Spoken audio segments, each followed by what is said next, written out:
በአገር ውስጥ ከፍተኛ ተቃውሞ ያስተናገዱ ያሉት ለኢትዮጵያ ድሮን በማቅረብ የሚታወቁት የቱርክ ፕሬዝዳንት ከአልሻባብ ጋር ለምትዋጋው ለጎረቤት ሀገር ሶማሊያ የጦር ሄሊኮፕተሮች ሊሰጡ መሆናቸው ተሰምቷል። ይህ የቱርክ ድጋፍ በቀጠናው ልትጫወት ስለፈለገችው ሚና ሞቃዲሾ ከሽብርተኛ ድርጅቱ ጋር ያካሄደችው ስለምትገኘው ውጊያ ስላለው ጠቀሜታ ብዙ እየተባለ ነው። በዛሬው ጥንቅራችን እነዚህንና ተዛማጅ ጉዳዮችን ወደ ኋላም እየተመለስን እንመለከታለን። አብረን እንቆይ።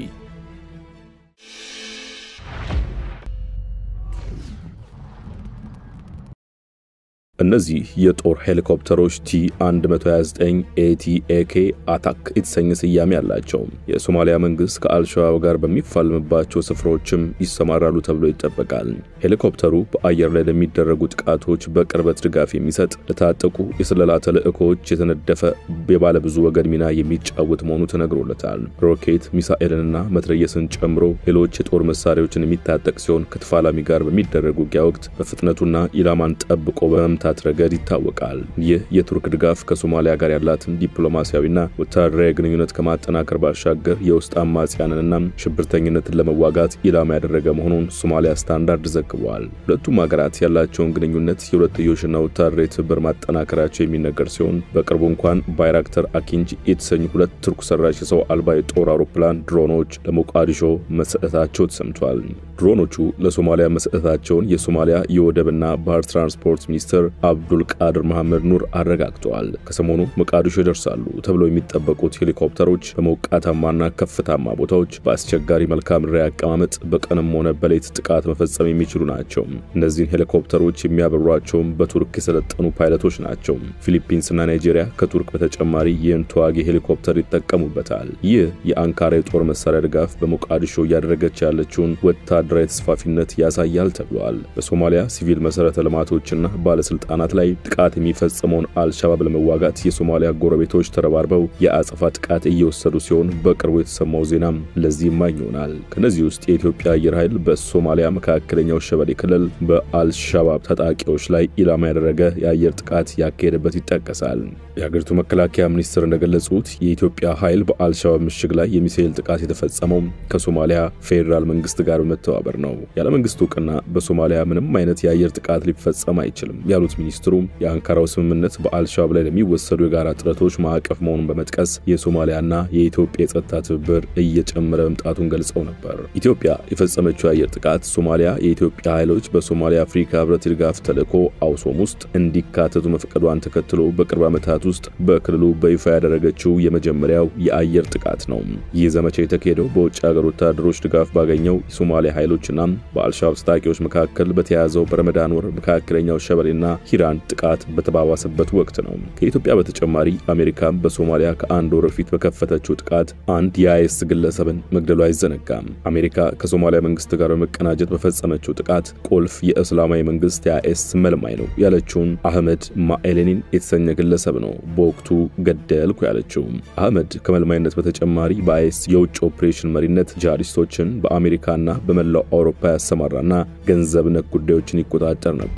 የአሜሪካ የአፍሪካ እዝ በምህጻሩ አፍሪኮም ከሶማሊያ መንግስት ጋር ጥር 4 2017 ዓ.ም በቅንጅት ፈጽመውታል በተባለው ጥቃት አህመድን ጨምሮ 14 የአይሲስ የሶማሊያ ታጣቂዎች መገደላቸው ተዘግቧል። እዙ እስካሁን ባደረገው ግምገማ ንጹሃን ሰዎች አለመጎዳታቸውን በወቅቱ ባወጣው መግለጫ አመልክቷል። የተቀናጀው የአየር ጥቃት ኢላማ ያደረገው የአይሲስ የሶማሊያ ከፍተኛ አመራሮች መሆኑን ተመላክቷል። የአየር ጥቃቶቹ የሶማሊያ ራስ ገዝ አስተዳደር የፑንትላንድ ግዛት ዋና ከተማ በሆነችው ቦሳሶ በስተደቡብ ምስራቅ 80 ኪሎ ሜትር ርቀት የሚገኙ ዋሻዎች ላይ መፈጸማቸው ተገልጿል። አሜሪካና ሌሎች አጋሮችን በጥቃቶቻቸው ስጋት ላይ ጣሉ አይሲስና ሌሎች አሸባሪ ድርጅቶችን ማሽመድመድ የአሜሪካ የአፍሪካ እዝ ተልዕኮ ዋነኛ ስራ ነው ብለዋል። አፍሪኮም በመግለጫው ትራምፕ ስልጣናቸውን ከተረከቡ 2 ሳምንታት ባልሞላ ጊዜ ውስጥ በሶማሊያ ራስ ገዝ አስተዳደር በሆነችው ፑንትላንድ ውስጥ ከፍተኛ የአይኤስ ጥቃቶች አቀነባባሪና ሌሎች ታጣቂዎች ላይ ያነጣጠረው ጥቃት ታጣቂዎች የሚኖሩባቸውን ዋሻዎች ማውደሙንና ምንም መልኩ በንጹሃን ሰዎች ላይ ጉዳት ሳይደርስ ብዙ አሸባሪዎችን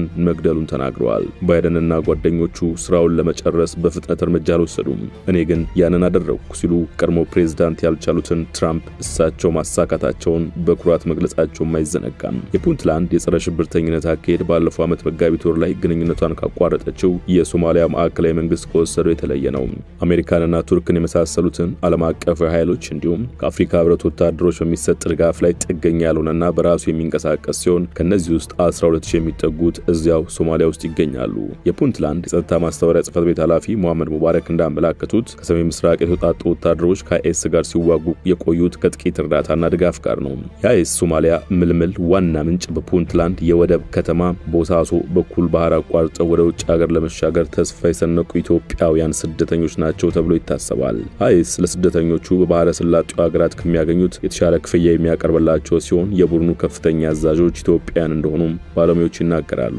ኢትዮጵያ ሶማሊያ የራሴ ግዛት ናት ከምትላት ሶማሊላንድ ጋር የመግባቢያ ሰነድ መፈራረሟን ተከትሎ ሶማሊያም የኢትዮጵያ ጦር በሀገሯ እንዳይሰማራ ስትሞግት የቆየች ቢሆንም የኢትዮጵያ 2500 ወታደሮች በሶማሊያ የአፍሪካ ህብረት ድጋፍ ተልዕኮ ውስጥ እንድትካተት ከስምምነት ላይ ተደረሰው ባለፈው ወር ነበር። የአፍሪካ ህብረትና ሶማሊያ ለአዲሱ ተልዕኮ ወታደር አዋጪ ሀገሮች የሚያዋጡት የወታደሮች ቁጥር ላይ ባደረጉት ውይይት ኢትዮጵያ 2500፣ ዩጋንዳ 4500፣ ጅቡቲ 1520፣ ኬንያ 1410 እና ግብጽ 1091 ወታደሮችን በሶማሊያ እንደሚያሰማሩ ከስምምነት ላይ ደርሰዋል። በተጨማሪም ከናይጄሪያ ከሴራሊዮንና ከግብጽ የተውጣጡ በመቶዎች የሚቆጠሩ የፖሊስ መኮንኖች ሞቃዲሾ በጀዋርና በቢዳው ውስጥ እንደሚመደቡ ተገልጿል። በቡሩንዲ ወታደሮች ቁጥር ላይ አለመግባባት መፈጠሩ እንደ አውሮፓውያን አቆጣጠር ከ2007 ጀምሮ በሶማሊያ የሚገኙት የቡሩንዲ ወታደሮች ከሀገሪቱ እንደሚወጡ ስማቸው እንዳይጠቀስ የጠየቁ የአፍሪካ ህብረት ባለስልጣን ለአሜሪካ ድምጽ ከዚህ ቀደም ተናግረዋል። ወታደሮች ፖሊሶችና ሲቪል ድጋፍ ሰጪ ሰራተኞችን ጨምሮ 11900 ሰራተኞች በሶማሊያ የአፍሪካ ህብረት የድጋፍ ተልዕኮ አውሶም ውስጥ የሚሳተፉ መሆኑን ሶማሊያና የአፍሪካ ህብረት ባለስልጣናት መግለጻቸው ተመላክቷል። የኢትዮጵያ ኃይሎች ቀድሞውንም በነበሩበት በሶማሊያ ጌዶ፣ ባይ፣ ባኮልና ሂራን ክልሎች ውስጥ ይሰፍራሉ የተባለ ሲሆን ኢትዮጵያም በተለየ የሁለትዮሽ ስምምነት መሰረት ተጨማሪ ወታደሮችን በሶማሊያ ውስጥ እንደምታሰማራ መገለጹ አይዘነጋም። ቱርክ ለሶማሊያ ከምታደርገው የጦር መሳሪያ ድጋፍ በተጨማሪ የሀገሪቱን ወታደሮች እንደ አውሮፓውያን አቆጣጠር ከ2017 ጀምሮ ታሰለጥናለች። በ2024 ደግሞ ወታደራዊና ኢኮኖሚያዊ ስምምነት ተፈራርመዋል። ቱርክ ከዚህ በተጨማሪ በሶማሊያ ውስጥ የሚሳኤልና የስፔስ ሮኬት መሞከሪያ ስፍራ እንዲኖራት እየተነጋገረች ነው። ቱርክ በሶማሊያ ውስጥ የምታደርገው ነገር ለአሜሪካ የተዋጣ አይመስልም። ዶናልድ ትራምፕ ይህን የአንካራ እንቅስቃሴ የምዕራቡ ዓለም ሀገራት ጥቅምን ይጎዳል ባይ ናቸው። ሶማሊያው ፕሬዝዳንት ሐሰን ሼህ መሐሙድ ባለፈው ሳምንት የመከላከያ ሚኒስትሩን ከስልጣን ያባረሩ ሲሆን ይህም ከአሜሪካ በመጣ ጫና ሳይሆን እንደማይቀር ተዘግቧል። አሜሪካ እኚህ ባለስልጣን ከኃላፊነታቸው እንዲነሱ የፈለገችበት ምክንያት ከቱርክ ጋር የጠበቀ ወዳጅነት አላቸው በሚል ነው። ሶማሊያ በዚህ ወቅት ሙሉ ትኩረቷን አልሻባብን በመዋጋት ላይ ብታደርግም ካላት ጂኦፖለቲካዊ ጥቅም አኳያ የአሜሪካና ቱርክ ሌላኛው የፍልሚያ ሜዳ ሆናለች ይላል የፈርስት ፖስት ዘገባ። በእርግጥ ሁለቱ ሀገራት ብቻ ሳይሆኑ ኢትዮጵያም በሀገሪቱ አንዳች አይነት ሚና እንዲኖራት እየጣረች መሆኑን መረጃዎች ያመለክታሉ። ላብነትም በሶማሊያ በሁለትዮሽ ስምምነት መሰረት ተሰማርቶ የሚገኝ ኢትዮጵያ መከላከያ ሰራዊት ሁኔታን በተመለከተ አሰራር ለመዘርጋት የሁለቱ ሀገራት የጦር አዛዦች ከስምምነት መድረሳቸው እዚህ ጋር ይጠቀሳል። በኢፌዴሪ ጦር ኃይሎች ጠቅላይ ኤታማዦር ሹም ፊልድ ማርሻል ብርሃኑ ጁላና በሶማሊያ ብሔራዊ ጦር ኃይሎች የመከላከያ ሰራዊት አዛዥ ሜጀር ጄኔራል አድዋ ዩሱፍ ራጌ መካከል የተደረሰው ስምምነት በሶማሊያ ያለው የኢትዮጵያ ጦር ስምሪትን፣ እንቅስቃሴዎችን እንዲሁም አጠቃላይ ክንዋኔዎችን የሚመለከተውን ስታተስ ኦፍ ፎርስ አግሪመንት ተግባራዊ ለማድረግ ያለመ ነው።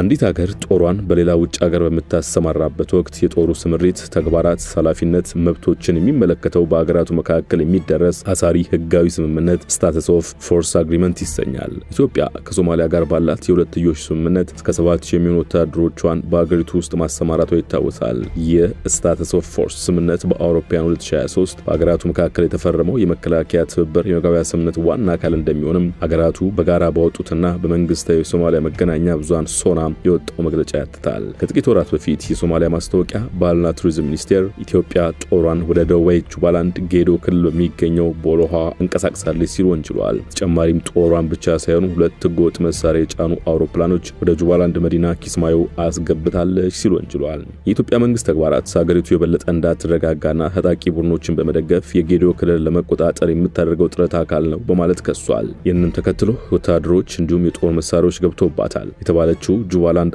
አስተዳደር በበኩሉ የሶማሊያን ክስ ፍጹም ፕሮፓጋንዳና ሐሰተኛ ሲል አጣጥሎት ነበር። ዓለምን ለማሳሳት ይፈልጋሉ ሲልም ፌደራሉ መንግስቱ ወቅሶ በጭራሽ የተሰማራ የኢትዮጵያ ጦር የለም ብለዋል። በወቅቱ ውንጀላውን አስመልክቶ ኢትዮጵያ በጉዳዩ ላይ በይፋ የሰጠችው አስተያየት የለም። የሁለቱ ሀገራት ባለስልጣናት በተጨማሪ በኢትዮጵያና ሶማሊያ የሚደረጉ ማንኛውም ግንኙነቶች በሶማሊያ የፌደራል መንግስት በኩል ብቻ እንዲደረግ ስምምነት ላይ መድረሳቸውን የጋራ መግለጫቸው ያትታል። ወደ ሸገር ታይምስ ተከታታዮች ለዛሬ ያሰናዳልናችሁ ጥንቅር በዚሁ ተቋጭቷል። ስለተከታተላችሁን አመሰግነን። ጤና ይስጥልን።